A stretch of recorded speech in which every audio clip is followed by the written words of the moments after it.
ବ୍ୟବସ୍ଥା ଆଜି ନୂତନ ଜାତୀୟ ଶିକ୍ଷାନୀତି ଏ ପଦ୍ଧତିରେ ଆଗକୁ ବଢ଼ିବା ପାଇଁ ଇଏ ଗୋଟିଏ ନୂଆ ପ୍ରୟାସ ଚାଲିଛି। ଆଜି ହେଉଛି ପବିତ୍ର ଗୁରୁ ଦିବସ, ସେପ୍ଟେମ୍ବର ମାସ 5 ତାରିଖ। ଠିକ୍ ଗତ ବର୍ଷ ସେପ୍ଟେମ୍ବର ମାସ 5 ତାରିଖରେ ଆମ ସରକାର ଆସିବାର ପ୍ରଥମ ଗୁରୁ ଦିବସ ଆମ ସରକାର ପାଳନ କରିଲେ ଏବଂ ବ୍ୟାପକ ଭାବରେ କାର୍ଯ୍ୟକ୍ରମ କରାଯାଇଥିଲା ଏବଂ ଆମର ଜାତୀୟ ଶିକ୍ଷାନୀତି 2020 ଆରମ୍ଭ କରାଯିବା ପରିପ୍ରେକ୍ଷୀରେ ଆମେ ଏକ ମିଶନ ଆରମ୍ଭ କରିଥିଲୁ ଆଉ ତାହା ହେଉଛି ନିପୁଣ ଓଡ଼ିଶା ମିଶନ। ଏ ନିପୁଣ ଓଡ଼ିଶା ମିଶନ ଆରମ୍ଭ କରିଥିଲୁ। ଏହି ମିଶନ ତାର କାର୍ଯ୍ୟକ୍ରମରେ ଆଜି ଗୋଟିଏ ବର୍ଷ ଆଜି ପୂରଣ କରୁଛି। ନିଶ୍ଚିତ ଭାବରେ ଆମର ଏ ବିଭାଗର ସମସ୍ତ ଅଧିକାରୀମାନେ ଏହାକୁ କାର୍ଯ୍ୟକାରୀ କରାଇବା ପାଇଁ ସେମାନେ ଏ ମିଶନ ପାଇଁ କିଭଳି ଭାବରେ ପିଲାମାନେ ଗପରେ, ଗୀତରେ, ଖେଳରେ ଏବଂ ବିଭିନ୍ନ ଶିକ୍ଷଣ କାର୍ଯ୍ୟକ୍ରମ ମାଧ୍ୟମରେ ପିଲାମାନଙ୍କର ଭାଷା ସମ୍ପର୍କିତ ଦକ୍ଷତାର ବିକାଶ କାମ କରାଯାଇପାରିବ ତାହା ଉପରେ ଆଜି ଫୋକସ୍ ବା କେନ୍ଦ୍ରିତ ଆଜି କରିପାରିଛନ୍ତି। ଏଣୁ ନିପୁଣ ଓଡ଼ିଶା ଅଧୀନରେ ଆମ ରାଜ୍ୟସ୍ତରର ଏକ ପଠନ ଅଭିଯାନ ଆଜି ଆମେ ଏଠି ଶୁଭାରମ୍ଭ କରିଛୁ। ପଢ଼ିବା ଗଢ଼ିବା ଓଡ଼ିଶା ଏକ ନୂତନ ପଠନ ଅଭିଯାନ, ପଢ଼ିବା ଗଢ଼ିବା ଓଡ଼ିଶା ମଧ୍ୟ ଆଜି ତାକୁ ଆମେ ନୂଆ ଆରମ୍ଭ କରିବା ପାଇଁ ଯାଉଛନ୍ତି। ସେହିଭଳି ଭାବରେ ଆମେ ତାକୁ ସମସ୍ତେ ଆମ ସମସ୍ତଙ୍କର ମିଳିତ ପ୍ରୟାସରେ ଏହା ଆଗକୁ ବଢ଼ିବ ଆଉ ନିଶ୍ଚିତ ଭାବରେ ଆମ ପିଲାମାନଙ୍କର ଭବିଷ୍ୟତକୁ ଆମେ ସ୍ୱତନ୍ତ୍ରତା ଦେବା ପାଇଁ ସୁନିଶ୍ଚିତ କରିପାରିବା।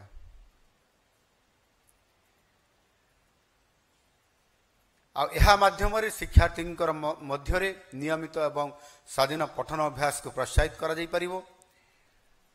ସେଥିରେ ପିଲାମାନଙ୍କୁ ଆମେ ବହୁ ସମୟରେ ସରଳ କାହାଣୀ କହିଥାଉ ଏବଂ କିଭଳି ଭାବରେ ତାକୁ ସରଳ କାହାଣୀ ମାଧ୍ୟମରେ ତାକୁ ପଠନ କରିବାର କାର୍ଯ୍ୟକ୍ରମ ଏବଂ ବୋଧଗମ୍ୟତାକୁ ବିକଶିତ କେମିତି କରାଯିବ ତା ଉପରେ ଆମେ ଫୋକସ୍ କରୁଛନ୍ତି। ଏଥିସହିତ ବିଦ୍ୟାଳୟଗୁଡ଼ିକୁ କିଭଳି ଭାବରେ ସୁନ୍ଦର କରାଯାଇପାରିବ, ଆକର୍ଷଣୀୟ କରାଯାଇପାରିବ ତାହାର ବିକଶିତ ମଧ୍ୟ ଆମ ସରକାର କରିବା ପାଇଁ ଯାଉଛନ୍ତି। ଏଠି ଆପଣମାନେ ଜାଣିଛନ୍ତି ମୁଁ ଆପଣମାନଙ୍କର ଭଳି ଜଣେ ଶିକ୍ଷକ ଥିଲି ଏବଂ ସରକାରୀ ବିଦ୍ୟାଳୟରେ ନୁହଁ ଏକ ବେସରକାରୀ ବିଦ୍ୟାଳୟରେ ସରସ୍ୱତୀ ଶିଶୁ ବିଦ୍ୟା ମନ୍ଦିରରେ ମୁଁ ଆଚାର୍ଯ୍ୟ ହିସାବରେ ଗୁରୁଜୀ ହିସାବରେ କିଛି ଦିନ କାମ କରିବାର ସୁଯୋଗ ଆଉ ସେ ସୌଭାଗ୍ୟ ମୋତେ ପ୍ରାପ୍ତ ହୋଇଥିଲା। 3.5 ବର୍ଷ ପର୍ଯ୍ୟନ୍ତ ଶିକ୍ଷକ ହିସାବରେ କାମ କରିବାର ଯେଉଁ ସୁଯୋଗ ମିଳିଥିଲା ଏବଂ ଏଭଳି ଏକ ମନୋଜ୍ଞ ପରିବେଶ ସେ ବିଦ୍ୟାଳୟରେ ଥିଲା ବା ଅଛି ଆଜି ବି। ଆଉ ବାସ୍ତବିକ ମୁଁ ମଧ୍ୟ ସେ ଶିକ୍ଷାଦାନ କ୍ଷେତ୍ରରେ ଜଣେ ଶିକ୍ଷକ ହିସାବରେ, ଜଣେ ଗୁରୁଜୀ ହିସାବରେ, ଜଣେ ଆଚାର୍ଯ୍ୟ ହିସାବରେ ମୁଁ ସେଠି 3.5 ବର୍ଷ ପିଲାମାନଙ୍କୁ ପାଠ ପଢ଼େଇଥିଲି। ସେଠିକାର ଶୈକ୍ଷିକ ପରିବେଶ, ଛାତ୍ର ଗୁରୁ ଭିତରେ ସମ୍ପର୍କ ଏବଂ ଆମ ରାଜ୍ୟ ସରକାରଙ୍କର ପାଠ୍ୟ ଖସଡ଼ା ସହିତ ସେଠି ଆହୁରି ଅନେକ ଶିକ୍ଷାରେ ଯୋଗ ମାନେ ବିଷୟ ଅଧିକ ଯୋଗ କରାଯାଇଥିଲା। ନୈତିକ ଶିକ୍ଷା, ସାଧାରଣ ଜ୍ଞାନ ଏବଂ ଆହୁରି ଅନେକ ସଂସ୍କୃତ ଶିକ୍ଷା ଯେଉଁଟାକି ନଥିଲା ସାଧାରଣତଃ ଭାବରେ ଆମ ବିଦ୍ୟାଳୟମାନଙ୍କରେ ଆଗରୁ। ଏ ପ୍ରକାରର ବ୍ୟବସ୍ଥା ଭିତରେ ଗୋଟିଏ ମନୋଜ୍ଞ ପରିବେଶ ଭିତରେ ଆମ ପିଲାମାନେ କିଭଳି ଭାବରେ ଭଲ କରିବେ, ଭଲ ଛାତ୍ର ବାହାରିବେ, ଚରିତ୍ର ଗଠନ ତାଙ୍କର ନିର୍ମାଣ ହେବ, ଏ ସମସ୍ତ କଥାକୁ ଗୁରୁତ୍ୱ ଦିଆଯାଉଥିଲା। ଏବଂ ସେଇ ଆଧାରରେ ଯେତେବେଳେ ମୁଁ ଦେଖିଲି ଶିଶୁ ମନ୍ଦିର ଏତେ ସୁନ୍ଦର ପରିବେଶ ତିଆରି ହେଇଛି କିନ୍ତୁ ଆମ ସରକାରୀ ବିଦ୍ୟାଳୟରେ କାହିଁକି ନୁହଁ, କାହିଁକି ହେଇପାରିବ ନାହିଁ, ଇଏ କଥାକୁ ମନ ଭିତରେ ମୋର ଅନେକ ପ୍ରଶ୍ନ ମୋ ପାଖରେ ଅସମାହିତ ପ୍ରଶ୍ନ ଉଙ୍କି ମାରିଥିଲା। ଏବଂ ବିଧାୟକ ହେଲା ପରେ ମୋ ମନରେ ସେଇ ଯେଉଁ ସମସ୍ୟା ଲାଗି ରହିଥିଲା ତାକୁ ଆଧାର କରି କିଭଳି ଭାବରେ ଅନ୍ତତଃ ପକ୍ଷେ ମୋ ବିଧାନସଭାରେ ନହେଲେ ମୋ ଜିଲ୍ଲାରେ କେମିତି ଏଭଳି ଏକ ମନୋଜ୍ଞ ପରିବେଶ ଭିତରେ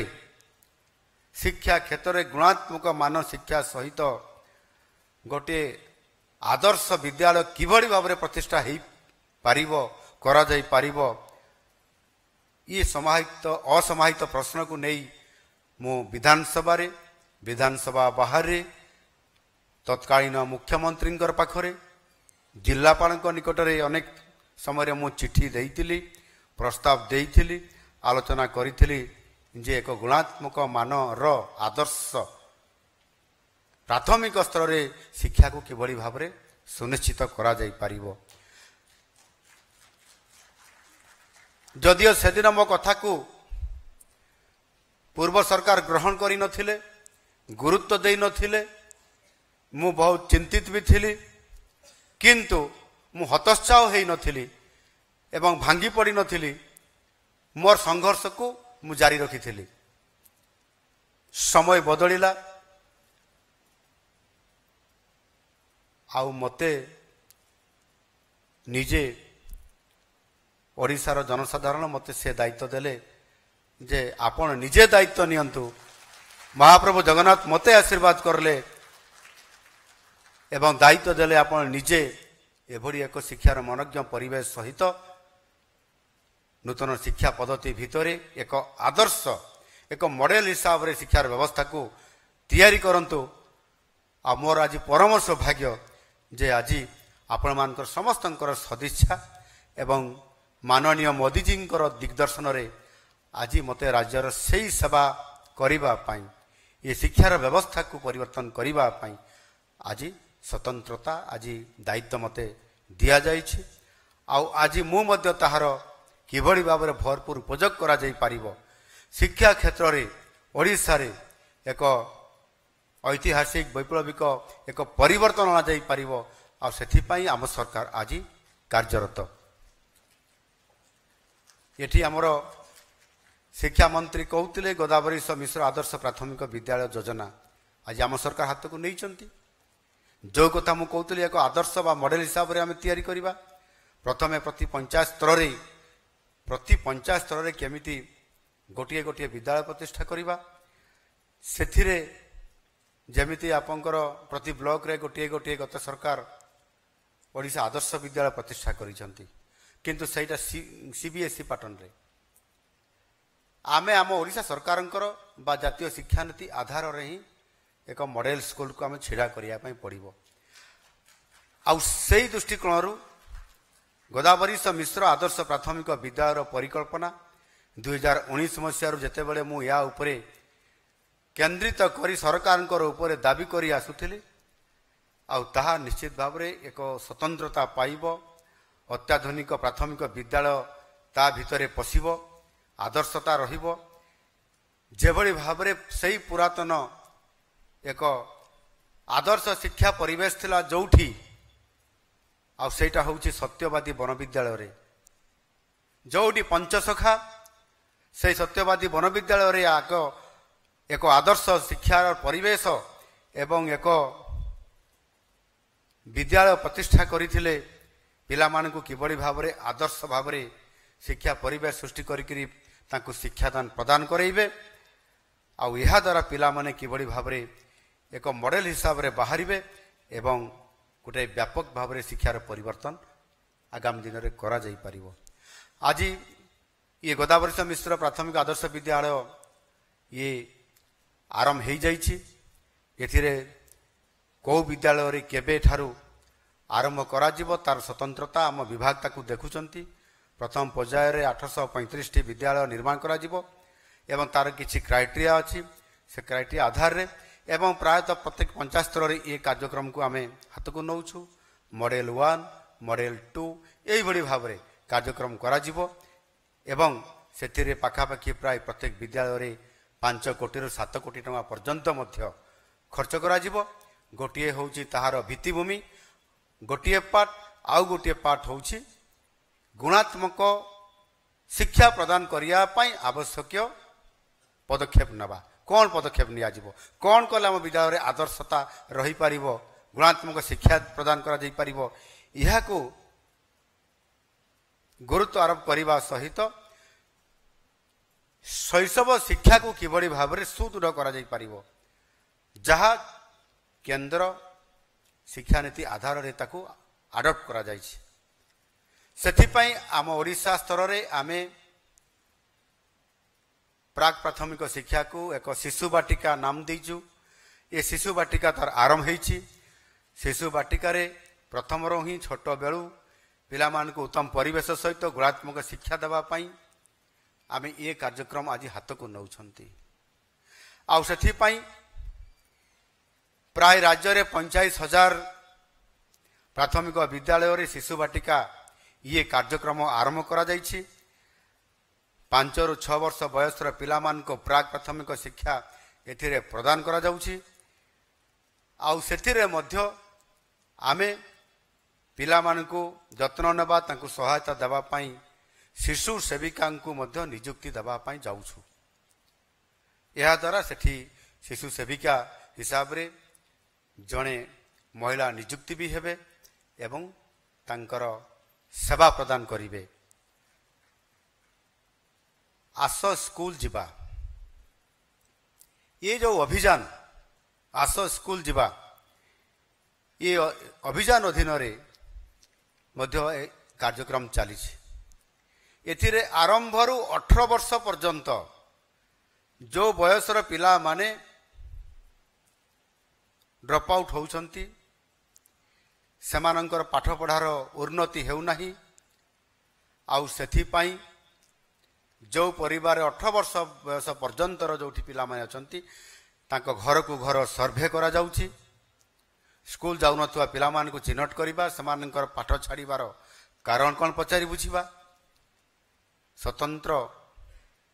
पाठ छाड़ीबार कारण एवं स्वतंत्र आवश्यकता पिला मानक उपरे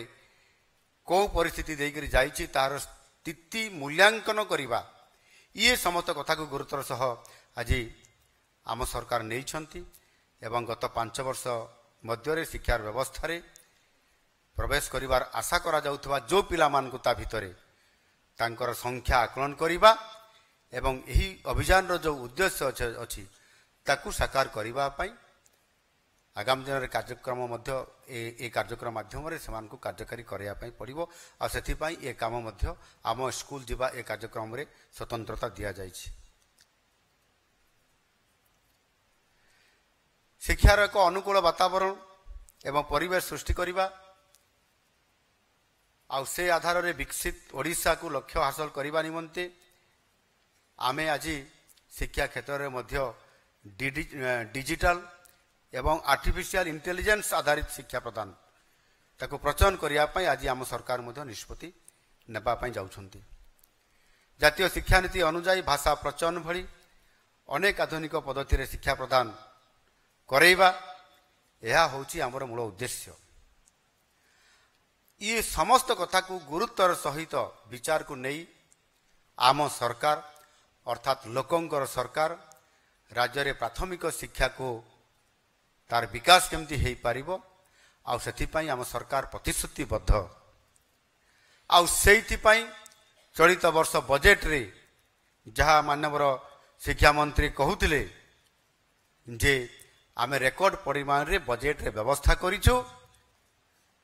आउ गत वर्षर बजेट जहा थिला ता ठारू 18% वृद्धि आउ ये मध्य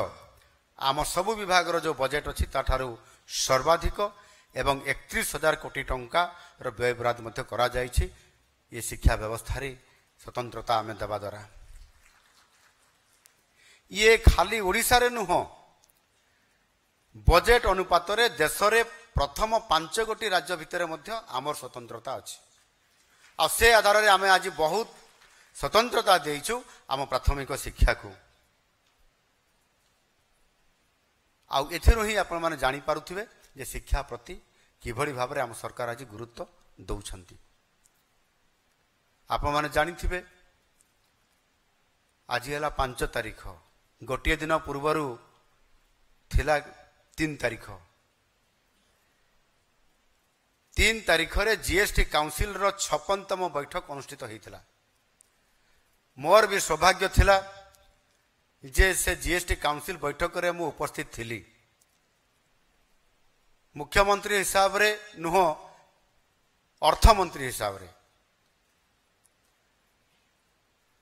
एणु मुझे ये बैठक रे 11 बैठक आरंभ होता दिल्ली रे। राति 9:30 बेले बैठक सरिला। निरंतर भाव में 10.5 घंटा बैठक से अनुष्ठित होला एवं एथिरे विभिन्न द्रव्य और सेवा उपरे किभली भाव में अर्थात जीएसटी उपरे अपन सस्ता केमिति हेबा आ से उपरे आलोचना चलीथिला एवं ता उपरे मध्य शिक्षा क्षेत्र में बहुत बड़ा गोटे आज ये क्षेत्र उपयोग होउतबा जो समस्त उपकरण गुड़िक शिक्षा क्षेत्र में आपण मान क्षेत्र में ताकू संपूर्ण आज करमुक्त करा जाई पारिछि। ये जीएसटी रे ता हेछि आ एहा द्वारा आम ये विभाग रे आहुरी सहजरे आमे ताकू आम विद्यार्थी माने उपकृत ही परिबे। सेथिरे शिक्षक शिक्षयित्री प्रति अगणित विद्यार्थी ए समस्त प्रति आपण मान प्रति ये गोटे उपहार। एथिरे निश्चित भाव में आम परिवार रे पिला मानक भितरे अर्थ संचय निश्चित भाव में हेबो। अर्थ संचय हेले आमे से अर्थ रे आमे निश्चित भाव में अनेक किछि आहुरी नुआ कार्यक्रम करि परिबा। सेथिपाई माननीय मोदी जी को मु आज आउ थरे धन्यवाद ज्ञापन करुछि। सबुठारु बड़ कथा हला शिक्षा क्षेत्र रे सबुठारु बड़ कथा होउछि जे सेटा होउछि शिक्षक। शिक्षक माने होउचंती आम शिक्षा क्षेत्र मेरुदंड। एणु आम सरकार से शिक्षक मानकर स्वार्थ ताकू किभली भाव में पूरण करा जिवो तांकर दाबी पूरण करा जाई परिबो एवं किभली भाव में शिक्षक माने भलरे रहिबे या उपरे आज फोकस करिया पे जाउछंती। आउ सेथिपाई सर्वप्रथमे जो वैकेंसी अच्छी बा खाली थिबा शिक्षक पद पूरण करिवा पई आज गोटे आमे बड़ पदक्षेप नेबा पई जाउछु। सेथिपाई नूतन शिक्षा अनुଯାयी खाली हेबाकु थिबा पद को विचार को नहीं प्राथमिक स्तर रे आगामी 3 वर्ष मध्य प्रायतः 45,000 शिक्षक पदवी आपंकर पूरण करा जिवो और ताहा मध्य रेगुलर भित्तिक। एथिरे आउ कॉन्ट्रैक्चुअल पोस्टिंग हेबे नाही। रेगुलर हिसाब रे पिला माने नियुक्ति माध्यम रेगुलर नियुक्ति माध्यम रे समाने स्वतंत्रता पाइबे एवं शिक्षा को ए शिक्षार व्यवस्था को आहुरी किभली भाव में संस्कार अणा जाई पारिबो ता उपरे विचार विमर्श चली। एवं आज जो माध्यमिक शिक्षा परिषद और उच्च माध्यमिक शिक्षा परिषद ये जो दुईटी बोर्ड अच्छी ये दुईटी बोर्ड जो अच्छी अलग अलग ताकू मिसई दिया जाउची एवं सेतिरे गोटिए बोर्ड कार्यक्रम करिवो अर्थात प्रथम रु द्वादश श्रेणी पर्यंत गोटिए बोर्ड अधीन काम करिवो जहाँफल कि आमको अति सहज आउ हो पारिबो ताहार व्यवस्था आज सरकार आज करिया पे जाउछंती। एथिरे छात्र एवं शिक्षकर जहाँ भी समस्या थिबो ता माध्यम रे ताहा समाधान करा जाई पारिबो। एनु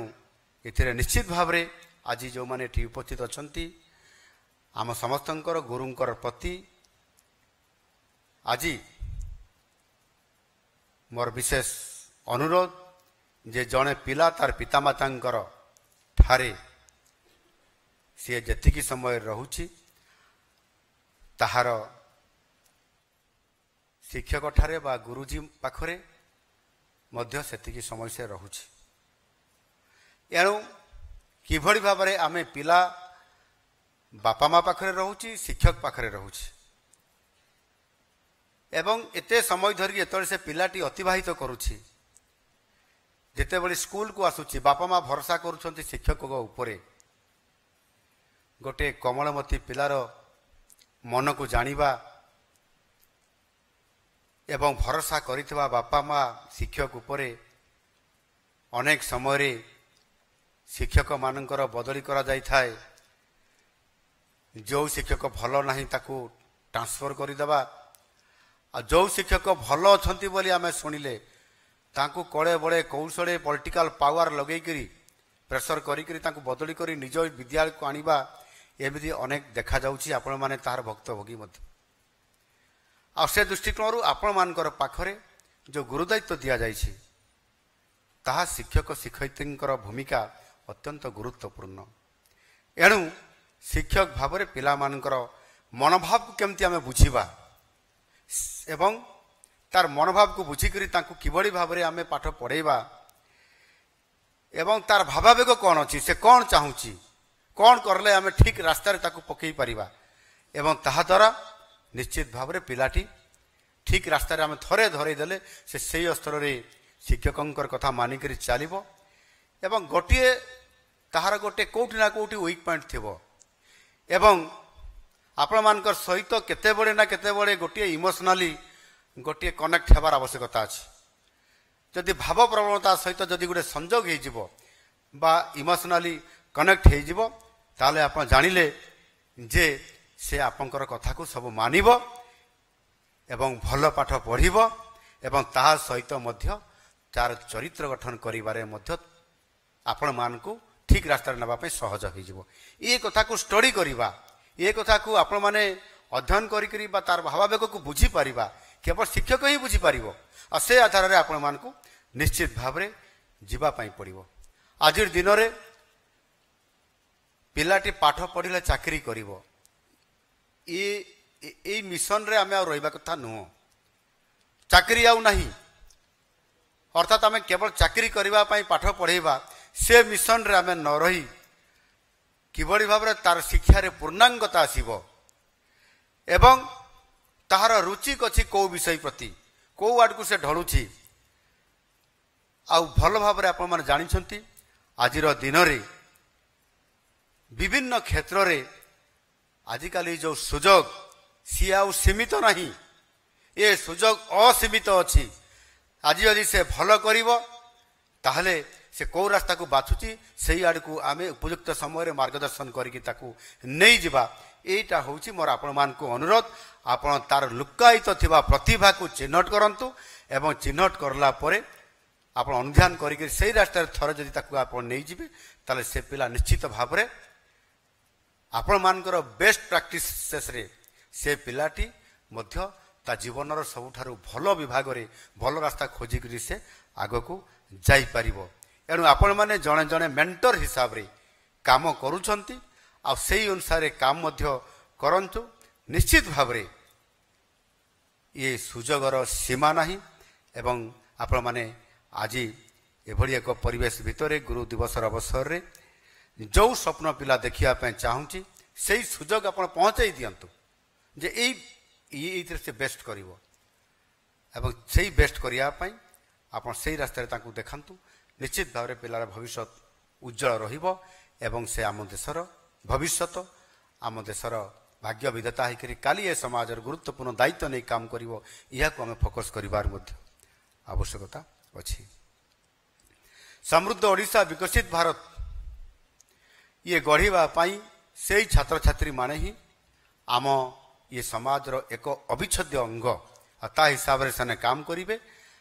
आउ प्रत्येक शिक्षक शिक्षयित्री आज ये पवित्र दिन में गुरु दिवस अवसर में डॉक्टर राधाकृष्णन होउछंती आम समस्तंकर आदर्श शिक्षक जीवन में डॉक्टर राधाकृष्णन भारतीय दर्शन धर्म दर्शन तुलनात्मक धर्म दर्शन और नीति शिक्षा आदि विषय रे अनेक समय पिला मानकु जहाँ आमर पाठ्य खसड़ारे नथिला ताकु भी से पिला मानकु शिक्षा भितर भर्ती कर दउथिले एवं ता सहित मध्य वेद उपनिषद मध्य से अति सुंदर भाव में व्याख्या करी पिला मानक पाखरे कहानी माध्यम रे गल्प माध्यम रे थई दउथिले आ सेति पई तो आज से आम मानकर आदर्श भारत रत्न आधुनिक समाजर गुरु बा शिक्षक शिक्षयित्री को समाज रे प्रकृत निर्माता बोली आख्या आज दि जाइछि विशेष करी आमे पुस्तक ज्ञान जिते बले प्रदान करूछंती ता भितरे केवल पुस्तक ज्ञान भितर सीमित न रही आमे तार चरित्र गठन मूल्यबोध शिक्षा जीवन कौशल शिक्षा ପ୍ରଦାନ କରିକରି ଭବିଷ୍ୟତ ପାଇଁ ନୂତନ ପିଢ଼ିକୁ କିଭଳି ଭାବରେ ଆମେ ପ୍ରସ୍ତୁତ କରାଇବାରେ ଆମର ବହୁତ ବଡ଼ ଗୋଟିଏ ଭାଗିଦାରୀ ରହିବ,